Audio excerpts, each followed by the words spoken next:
प्रतिकूल है, अशांत है, परेशान है, तो छोटी बात में भी समस्या कितनी बड़ी होती है।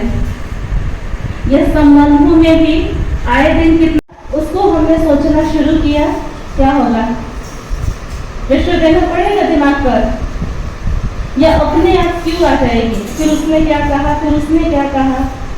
भाव यहाँ ये है कि जब हमारे मन में नकारात्मक थॉट्स आता है तो उसकी स्पीड क्या होती है, फास्ट हो जाती है। और जितना संकल्पों की स्पीड फास्ट होती है, अशांत होगा। तो मन को शांति के लिए हमेशा हर परिस्थिति में हमको क्या देखना चाहिए, देखने का नजरिया हमको हमारे सामने है, लेकिन ऑप्शन तो भी हमारे पास होता है ना। चुनाव हमको करना है कि हमको देखना क्या है, हमें अपने लाइफ स्टाइल को कैसा बनाना है।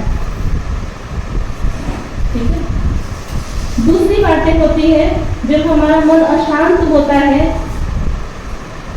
नकारात्मक सोच के नकारात्मक नहीं हो पाते, हमेशा क्या और क्यों, ये दो बातें हमारे मन को परेशान करती है।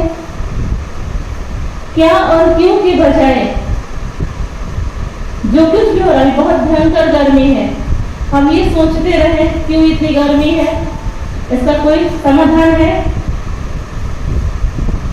क्यों लगाते रहेंगे तो समाधान है इसका, तो मन को क्या समझाना पड़ेगा।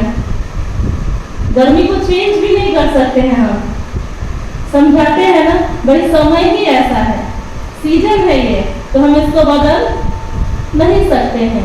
जो उपाय हमारे हाथ में है वो हम करें, और नहीं है तो उसको फेस करने की हमारे अंदर शक्ति भी चाहिए, और है हमारे अंदर शक्ति। उसके लिए हमें स्वयं के स्वरूप को पहचानना होगा कि हम वास्तव में हैं कौन।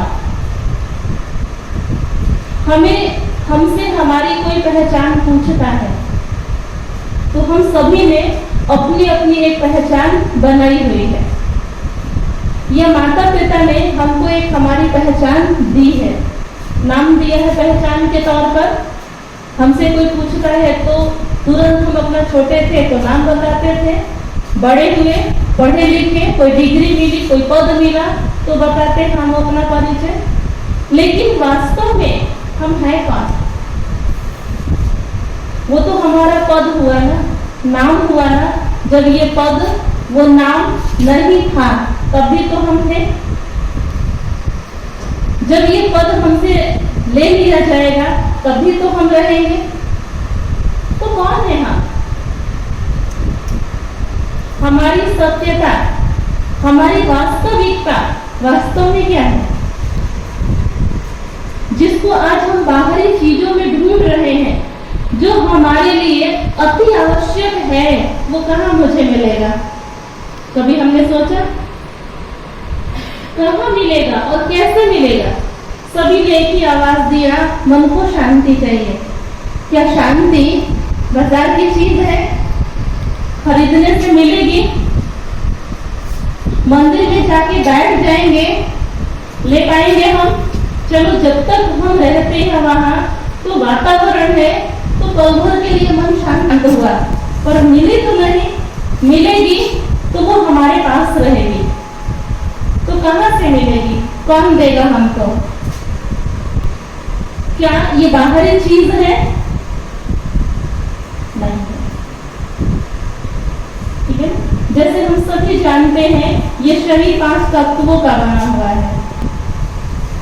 जो एनर्जी शरीर के अंदर है तो हम अभी बोल पा रहे हैं, निकल जाए तो ये सिस्टम ठीक है, क्या मैं बोल पाऊंगी? वो एनर्जी है तो आप सबकी बातों को हम भी सुन सकेंगे, या आप सुन रहे हैं। वो एनर्जी निकल जाए तो कौन हो सकती है जिसके रहने से हम देख पाते हैं, बोल पाते हैं, सुन पाते हैं, हर चीज को महसूस कर लेते हैं। वो एनर्जी को अध्यात्म में आत्मा कहा जाता है। रूह, एनर्जी, बहुत सी बातें उसके अंदर आती है। और वो आत्मा है क्या? आत्मा तो हम सभी बोल लेते हैं, जान लेते हैं या पढ़े हैं कहीं। आत्मा है क्या? तो आत्मा वास्तव में 7 गुणों का एक पुंज है। शरीर है क्या? तो कहेंगे 5 तत्व।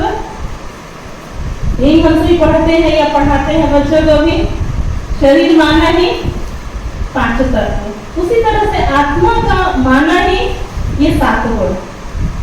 जब ये 7 गुण आत्मा में पूर्ण रूप से रहता है तो आत्मा सतोगुणी कहलाती है। और जब सतोगुणी कहलाती है तो उसके जीवन में हर तरह की प्राप्तियां उपलब्ध है।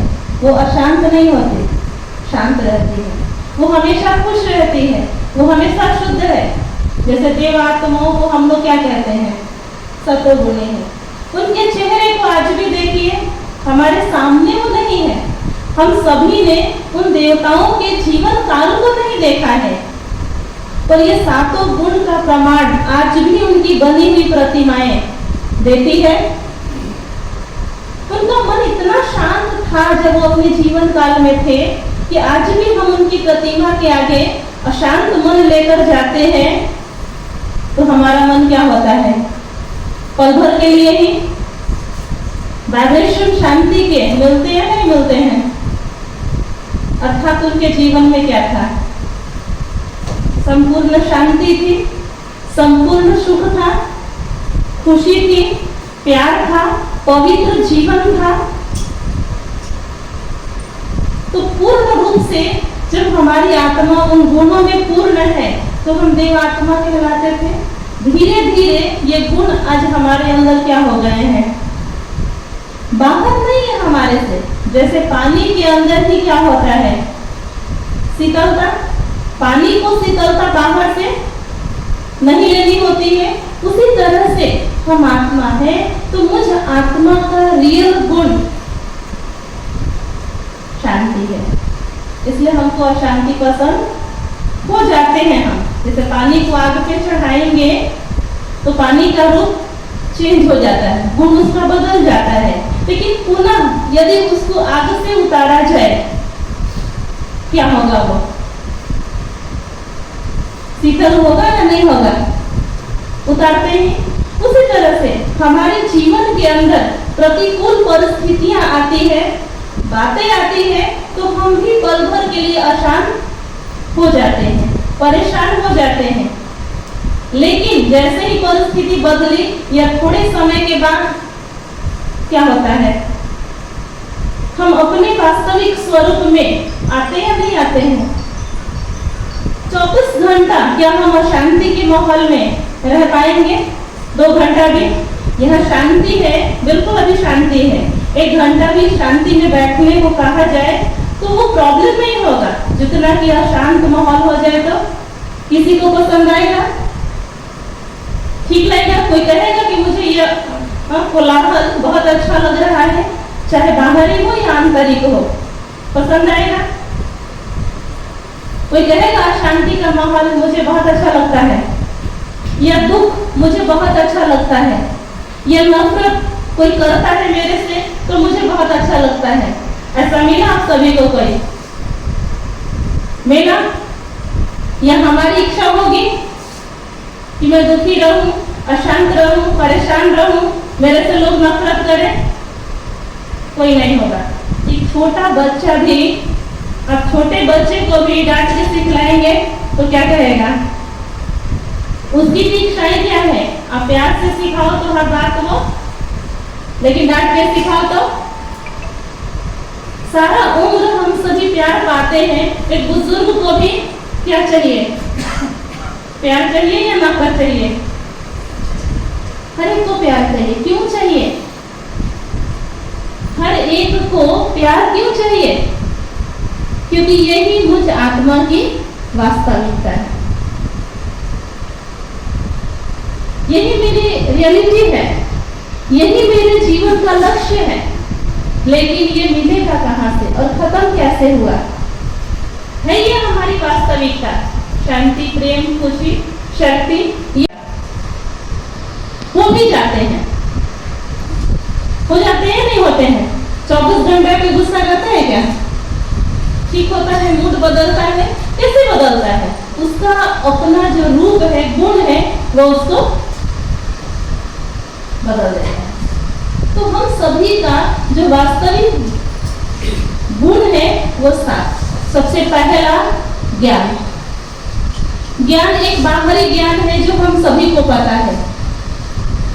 दूसरा ज्ञान जो अंतर जगत का ज्ञान, आंतरिक ज्ञान, जिस ज्ञान के लिए हमने ईश्वर से भी कामना की, हे भगवान मुझे अंधकार से प्रकाश की ओर ले चलो।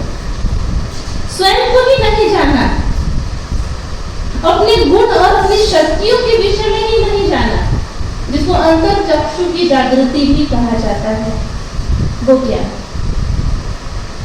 तीसरा नेत्र, जिसको कहेंगे कुंडली जागृत, तरह तरह की बातें लोग करते हैं, वो अंतर ज्ञान। और जैसे जैसे अंतर ज्ञान हमारे अंदर आता है, अपने आप हमारे विचारों में, आज के जमाने की बात तो मोबाइल से होती है, आंख खोलते ही हम सभी का ध्यान कहाँ जाता है। आज से 20 साल पहले, 20-22 साल पहले हम एक स्थान पर थे, सेवा केंद्र में, एक अखबार वाला आता था, है ना, जिस मकान में हम थे, अखबार वाला जिस दिन लेट आ गया, क्या सुनने को मिलता होगा उसको? लेट आ गया, 9 बजे आया, 10 बजे आया, क्या सुनने को मिलता होगा? मैंने सुना है तुम नहीं आना, इतना लेट कहीं पेपर दिया जाता है। मतलब सुबह सुबह चाहिए, यानी मॉर्निंग चाहिए पेपर में। पहले 20 साल पहले की बात हम सुना रहे, आज तो पेपर की भी आवश्यकता नहीं, क्योंकि लेटेस्ट इंफॉर्मेशन हमारे मोबाइल और सबके हाथ में ये है। उसमें हम देखना क्या चाहते हैं?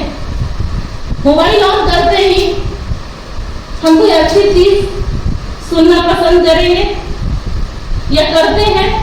चलो आप सभी करते भी होंगे, ये मान लेते हैं, सकारात्मक थॉट्स को यहाँ अप्लाई कर सकते हैं हम सभी। लेकिन लोगों की टेंडेंसी क्या है? मोबाइल ऑन करते ही समाचार में हम सभी का इंटरेस्ट है, तो कुछ अच्छा हुआ होगा आज के इस माहौल में, ये हमारा ध्यान जाता है। कहाँ क्या हुआ? हमारी नजर कहाँ है? हमारी सोच क्या है? हम क्या देखना चाह रहे हैं? अर्थात सुबह सुबह जो हमारा मन खाली होता है, शांत होता है, जब हम उठते हैं तो शक्तियों से पूर्ण होता है, और सुबह सुबह ही हम अपने खाली मन में क्या भर लेते हैं? क्या भर लेते हैं? है ना, नेगेटिव और व्यर्थ की बातें। मोबाइल है तो उसमें किसके यहाँ क्या हुआ, तरह तरह का इंफॉर्मेशन, सबका अपना अपना इंटरेस्ट, लेकिन अत्यधिक मात्रा में क्या, परसेंटेज में कौन इंफॉर्मेशन लेते और देते हैं। अच्छा न्यूज तो या अच्छे विचार तो किसी को हम शेयर नहीं करते होंगे, ये हमारे पास भी बहुत कम आता होगा। आता है तो क्या आता है देख लीजिए, ठीक है, सुबह सुबह ही। अच्छा, दिनचर्या का आरंभ हमारा कब हो रहा है? पहले हम लोग सीखते और सिखाते थे सवेरे सोना और सवेरे जागना स्वास्थ्य के लिए लाभदायक होता है। दुनिया का माहौल कैसा बन गया है? बच्चे भी आते हैं तो पूछते हैं, दीदी सुबह उठना, सुबह उठ के पढ़ना अच्छा है या रात को पढ़ना अच्छा है? तो हम तो ये बताएंगे ना कि सुबह पढ़ना चाहिए, क्योंकि हम लोग उसी पढ़ाई को पढ़े हैं। 4 बजे 3 बजे उठकर पढ़ाई करो। वो दीदी नींद नहीं आएगी? कल ही परसों की बात है, बच्ची आती है, उसने पूछा, हमने कहा तुम क्या करती हो? सभी बच्चों का आजकल अत्यधिक बच्चों का रूटीन क्या हो गया है? देर रात तक सोने के टाइम में आजकल के बच्चे पढ़ाई करते हैं, और जब पढ़ने का टाइम होता है तो है या नहीं है? अब क्या हम सभी इस विद्यालय में अत्यधिक शिक्षक ही होंगे? क्या ये सही है? सही है? 2 बजे 3 बजे कई बच्चे सुनते हैं कि रात 4 बजे भी पढ़ते हैं, और 4 बजे के बाद सोते हैं। तो कब तक सोएंगे? वो नींद तो चाहिए, कब तक सोएंगे? 10 बजे तक। अब क्या ये दिनचर्या जो हमने अपनाई है वो राइट है? टेंशन नहीं होगा, स्वास्थ्य खराब नहीं होगा, और छोटे तो छोटे बड़े भी इसी दिनचर्या में।